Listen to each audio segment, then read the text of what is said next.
नमस्कार, बहुत बहुत स्वागत है आप सभी का राजपट टीवी पर और मैं हूं आपके साथ सपना ठाकुर। रुक करते उत्तर प्रदेश की बड़ी खबरों की ओर। थाना लोनी पुलिस ने वाहन चोरी करने वाले गिरोह का खुलासा कर एक शातिर वाहन चोर को गिरफ्तार किया। डीएलएफ चौकी पर तैनात उप निरीक्षक सचिन भडाना और ललित कुमार ने आरोपी को गिरफ्तार किया है। गिरफ्तार अभियुक्त के कब्जे से चोरी की 3 कार, 2 मोटरसाइकिल, ईवीएम आदि सामान बरामद किए गए। थाना लोनी पुलिस द्वारा एक बहुत ही अच्छी कार्रवाई की गई है, जिसमें डीएलएफ चौकी क्षेत्र के अंतर्गत जब चेकिंग की जा रही थी, तो वहां पर बहुत ही अच्छा कार्य करते हुए उप निरीक्षक सचिन और ललित इन लोगों ने वहां पर अच्छा काम किया और एक संदिग्ध को पकड़ा, जिससे जब गहराई से पूछताछ की गई और पड़ताल की गई तो उससे पता चला कि वो एक शातिर किस्म का वाहन चोर है। वहीं फतेहपुर में नकली खाद बेचने की सूचना पर पुलिस और स्वाट टीम ने गोदाम में छापेमारी कर गोदाम मालिक को गिरफ्तार किया। मौके से टीम को भारी मात्रा में नकली खाद और पिकअप गाड़ी मिली है। वहीं पुलिस ने मुकदमा दर्ज कर अभियुक्तों को जेल भेजने की कार्रवाई शुरू कर दी। कल दिनांक 8 दिसंबर को थाना कोतवाली फतेहपुर में कोतवाली की पुलिस को और स्वैट टीम को मुखबिर ने सूचना दी थी कि मोहल्ला मजवानी में नकली खाद बना करके बेचने का काम चल रहा है। इस पर टीम ने कृषि अधिकारी को बुला करके उसके साथ में गोदाम पर छापा मारा और करीब 600 बोरी नकली खाद की बरामद की। इनकी कीमत करीब मार्केट में 50 लाख रुपए है। ये भोले वाले किसानों को नकली खाद बेची जा रही थी। थाना कोतवाली में मेवाती मोहल्ले में एक 13 वर्षीय मासूम मोबाइल फटने से गंभीर रूप से घायल हो गया। घटना की जानकारी परिजनों को लगी तो अफरा तफरी का माहौल हो गया है। घर पर लोगों की भीड़ लग गई।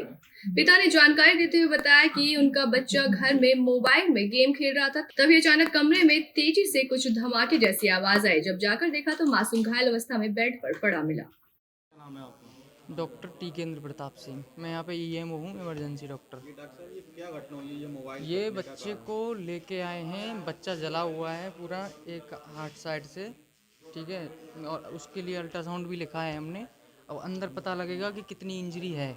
कोई मोबाइल वगैरह फटा है, उसकी वजह से इंजरी हुई है। एमआई का कोई मोबाइल बता रहे हैं, उससे हुई है। फिरोजाबाद में शिक्षा विभाग की बड़ी लापरवाही सामने आई, जहां सिरसागंज की अराव ब्लॉक के प्राथमिक विद्यालय में एमडीएम खाना खाने से नैनीहाल बीमार पड़ गए हैं। बेसिक विभाग के विद्यालय किसराव की प्रधानाध्यापक संजीव की बड़ी लापरवाही सामने आई। अराव ब्लॉक के किसराव में दर्जनों बच्चों को मिड डे मील से फूड पॉइजनिंग हुई। 18 बच्चे सामुदायिक स्वास्थ्य केंद्र सिरसागंज में एडमिट है। नैनीहालों के परिजन में भारी आक्रोश है। वहीं कांग्रेस के वरिष्ठ नेता सलमान खुर्शीद शनिवार को बरेली पहुंचे, जहां उन्होंने बरेली में भारत जोड़ो यात्रा को आगे बढ़ाया। उन्होंने कहा कि हम देश को जोड़ने का काम कर रहे हैं। इस दौरान भाजपा पर निशाना साधा। उन्होंने कहा कि चुनाव जीतने से ज्यादा हम देश को जोड़ने का काम कर रहे हैं। गुजरात की हार पर वो बोले कि वहां हमारा वोट एक नई पार्टी पर ट्रांसफर हो गया। कांग्रेस के वरिष्ठ नेता सलमान खुर्शीद ने कहा कि भारत जोड़ो यात्रा के जरिए देश को जोड़ने का काम किया जा रहा है। पिछले 10 सालों में देश के लोगों में दूरियां आई हैं, हम खंडित हुए हैं। चुनाव जीतने हारने से ज्यादा जरूरी है देश को जोड़ना, उसी पर काम किया जा रहा है। हिमाचल में जनता ने हम पर भरोसा जताया, हम अपने आने वाले समय में उनका और बेहतर विकास करेंगे। देखिए, भारत जोड़ो यात्रा जो चल रही है वो कन्याकुमारी से कश्मीर तक है, लेकिन भारत तो यात्रा से बड़ा है, तो हर जगह यात्रा नहीं पहुंच सकती है। तो इसलिए हम लोगों ने ये प्रयास किया है, जो दिशा निर्देश प्राप्त हुए हैं वो ये हुआ है कि भारत जोड़ो यात्रा का जो प्रभाव है वो गांव-गांव तक पहुंच जाए, हर क्षेत्र में पहुंच जाए। ऐसा ना हो कि कोई क्षेत्र वंचित रह जाए। और जब हम इनका स्वागत करेंगे, राहुल जी जब उत्तर प्रदेश में आएंगे जनवरी की 2 तारीख को, तो हम उसकी स्वागत के लिए तैयारी में भी ये काम कर रहे हैं। और दूसरा, उस संदेश को हम जगह जगह तक उत्तर प्रदेश के कोने कोने तक पहुंचाने का प्रयास कर रहे हैं। तो जो प्रांतीय क्षेत्र हैं, 6 प्रांतीय क्षेत्र हैं, प्रांतीय अध्यक्ष बनाए गए हैं, उनके तत्वाधान में हम लोग ये यात्राएं कर रहे हैं।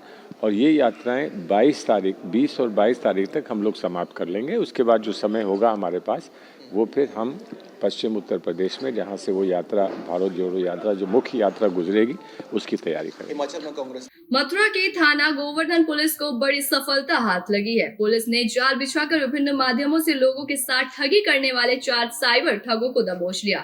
पुलिस के अनुसार आरोपी संगठित ग्रुप बनाकर लोगों के साथ ठगी का कार्य करते थे। पकड़े गए आरोपी लोगों को फेसबुक के माध्यम से जानकारी हासिल किया करते थे और ट्रू कॉलर के माध्यम से जानकारी हासिल कर रिश्तेदार बनकर लोगों से अपने फर्जी खातों में पैसे ट्रांसफर करा लिया करते थे। पुलिस का कहना है कि पकड़े गए गिरोह के अन्य सदस्यों की भी जल्दी गिरफ्तारी की जाएगी। वहीं पुलिस के अनुसार पकड़े गए शातिर आरोपी जनपद मथुरा के अलावा भी अन्य जनपदों के लोगों को ठगते थे, जिनके आपराधिक इतिहास की जानकारी की जा रही है। आरोपियों के विरुद्ध गैंगस्टर एक्ट के तहत कार्रवाई शुरू कर दी गई। SPRA और CO गोवर्धन के क्लोज सुपरविजन में थाना गोवर्धन की टीम ने सराहनीय कार्य करते हुए 4 साइबर क्राइम से संबंधित अपराधियों को गिरफ्तार किया है। ये सभी धोखाधड़ी करके, अननोन नंबर्स पे कॉल करके उनसे साइबर ठगी किया करते थे। UPI कोड, QR कोड, इन सब के माध्यम से इनके द्वारा ठगी की जाती थी। इनके पास से 40,000 रुपये नगद, 6 अदद मोबाइल फ़ोन्स इनके पास से बरामद किए गए हैं। इनसे जो पूछताछ की गई है तथा जो इलेक्ट्रॉनिक साक्ष्य हमारे पास अवेलेबल हैं, उसका इस्तेमाल करते हुए इन्होंने कहाँ कहाँ किस किस तरह के लोगों को ठगा है और उनकी डिटेल पता करके नेशनल साइबर क्राइम पोर्टल का भी सहयोग लेते हुए इनके ऐसे तमाम बड़ी खबरों के लिए देखते रहिए राजपट टीवी, सबसे पहले भारत।